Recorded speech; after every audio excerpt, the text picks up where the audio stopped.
Welcome back to the talk show on the road down at Trenton, where, Laura, you sat down with the state's leadership. Yep, everybody's talking about the budget. No one seems to be happy, especially the Republicans. So the question is, what would they do if they were in charge, and what alternative plans are they suggesting? Well, here's what Senate Minority Leader Republican Tom Kean Jr. had to say.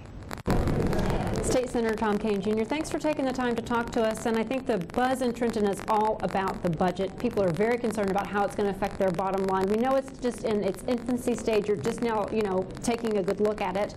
Or have you had a good look at it yet? Well, right now, many people have just seen a speech. And what they've seen so far, they don't like. This has real impact on people's quality of lives in this state. And it continues a trend that they've seen over the course of the last 4 to 7 years, where government gets bigger, and the tax burden gets larger and makes the state more and more unaffordable. In this year's case, it's the deductibility of the property tax from your income tax, the lowering of the property tax saver rebate, less municipal aid going in, which means property tax burdens will increase. A series of bad decisions that have made the state unaffordable to date and will make the state more unaffordable going forward. When you're talking about the property taxes, that's when everybody's radar goes off, and they're looking at people who make more than, families that make more than $75,000 a year. And when you ask the Democrats about this, they say, well, we're in a place where everybody has to share the burden, and when you get down to dollars and cents, you're talking about maybe a few $100s for most families. Not true? Every single dollar impacts an individual and the family's ability to stay in their home, to afford their medications, to afford food.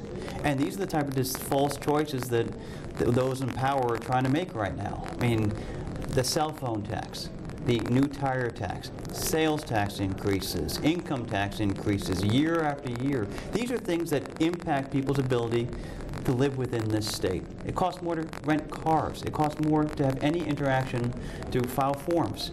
These are things that we need to reform. What I think we need to do is really look at the way the government spends money. And we also have to have a decision about how the people are taxed in this state, because it's making the state more and more unaffordable, and families want to stay in this state, but it's breaking up. It's not only forcing businesses to leave, it's forcing individuals to leave, and that's having a real impact on people's families. Why do you think that your ideas aren't being heard? Because the Republicans say, hey, we keep on presenting them, and the Democrats are saying, well, they're not presenting anything that's realistic. Well, unfortunately, Governor Corzine has historically been very partisan, go-it-alone strategy, which is not helpful to the citizens of the state of New Jersey. I and my Republican colleagues have, on a by-chamber basis, Assembly and Senate Republicans together, offered a common-sense plan to make New Jersey more affordable. We've offered $1.3 billion in savings, a transportation plan that wouldn't raise tolls or gas tax hikes as the governor has proposed in the past. We focused on economic development long before the governor realized that there was a crisis in the state of New Jersey.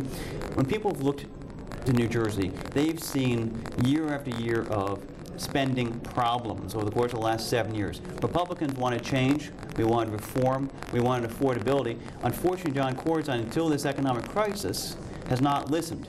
If you look at the proposals that passed last year, all 3 business tax reforms, the making sure that bonding goes to the voters for their approval before the state engaged in it, these were Republican proposals that the governor didn't support until he was forced to. I think we can find bipartisan solutions and work across the aisle to make sure people aren't raiding these funds that in fact workers' benefits, that we aren't raising taxes in the way that the Democratic majority has on 101 times. We need to make the state more affordable, and just as we've seen a tax increase in every year of John Corzine's governorship, I think, so this is more of the same this year, we need to change that. Just like last year was the COA tax and the home energy tax that impacted every ratepayer who was paying their energy bills. We need to block the income tax, the property tax deductibility on the income tax. We need to block the raid of the property tax reform measure. We need to be able to block some of those issues so people can continue to afford to live in their homes. But this is an election year. How likely is it, you're talking about working together on a bipartisan basis. This is an election year. The governor's up. The entire assembly is up. How likely is that? I mean, well, my hope is that the governor will no longer pursue his go-it-alone, poll-tested, poll-driven strategies, and instead will reach across the aisle. Just like last year when the governor But he said that if there are ideas, I'll listen to you, or you're saying that he doesn't listen to me. You may recall last year the governor rejected our proposals out of hand, even as he then adopted some of them later.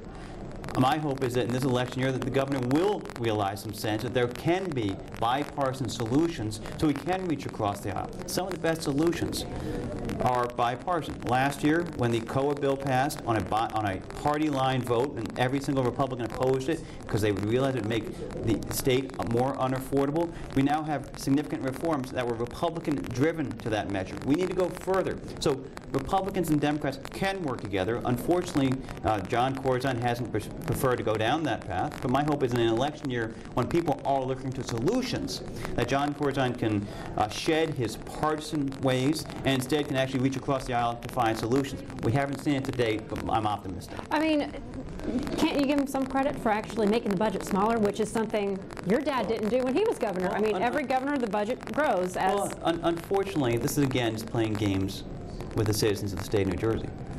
This budget is larger. The federal government is coming in and paying for $2 billion of day-to-day expenses for the state of New Jersey. John Corzine says his budget is $1 billion less than it was a couple of years ago. But he's taking off the balance book saying that $2 billion doesn't count. Well, yes, it does, because next year or the year after, it won't be there. So let's be honest with the taxpayer of the state of New Jersey.